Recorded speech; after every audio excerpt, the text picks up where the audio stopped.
మధ్యాహ్నం 1 గంట సమయంలో రాబడిన సమాచారం మేరకు మేము ఈ సాగర్ వాటర్ చెక్ పోస్ట్ వద్ద మేము మా స్టాఫ్ తనిఖీ చేస్తామంటే మాకు హైదరాబాద్ నుంచి మాచర్లకు వచ్చే ఒక వాహనం KA03 MD 2710 ఫోర్డ్ కారు అనుమానాస్పదం కనిపించింది. దాన్ని మేము అమ్మడిలో పట్టుకొని దాన్ని తనిఖీ చేస్తే దాంట్లో సుమారు 19 బ్యాగులు కవర్లు మనకు గంజాయి ఉన్నట్టు మనం పట్టుకున్నాము. దాని వెయిట్ వచ్చేసరికి సుమారు 32 కిలోలు ఉంది. వాళ్ళు ఎవరో ఏందని విచారిస్తే వాళ్ళు అల్లూరు సీతారామరాజు జిల్లా రంపచోడవరం చెందిన వ్యక్తులుగా గుర్తించాము.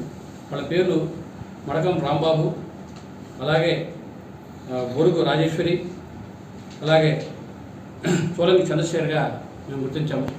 వాళ్ళు ఇంతకుముందు కూడా అక్కడ రంపచోడవరం నుంచి ఈ గంజాయి తీసుకొని వీళ్ళు కర్ణాటక వెళ్ళేసి ఆ బార్డర్లో అక్కడ వాళ్ళు ఏరో వాళ్ళు రాజారెడ్డి, సుధీర్ రెడ్డి వాళ్ళు హ్యాండ్ ఓవర్ చేస్తారంట. వాళ్ళు అక్కడి నుంచి దాన్ని అమ్ముతుంటారు. వాళ్ళు కూడా త్వరలో మేము పట్టుకుంటాము.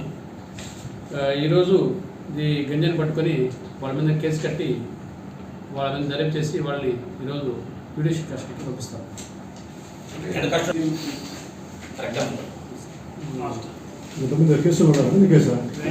ఇంతకుముందు వీళ్ళంతా రంపచోడవరం చెందిన వాళ్ళు. ఇంతకుముందు మన దగ్గర ఏం కేసులు లేదు కదా, ప్రజెంట్ అయితే వాళ్ళ మీద కేసు రిజిస్టర్ చేస్తాము. సార్ ఎప్పుడు పట్టుకున్నారు డేట్ టైం?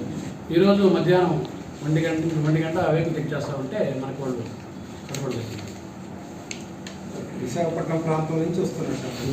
విశాఖపట్నం అవతల నుంచి రంపచోడవరం, రాజమండ్రి అక్కడి నుంచి వస్తున్నాం.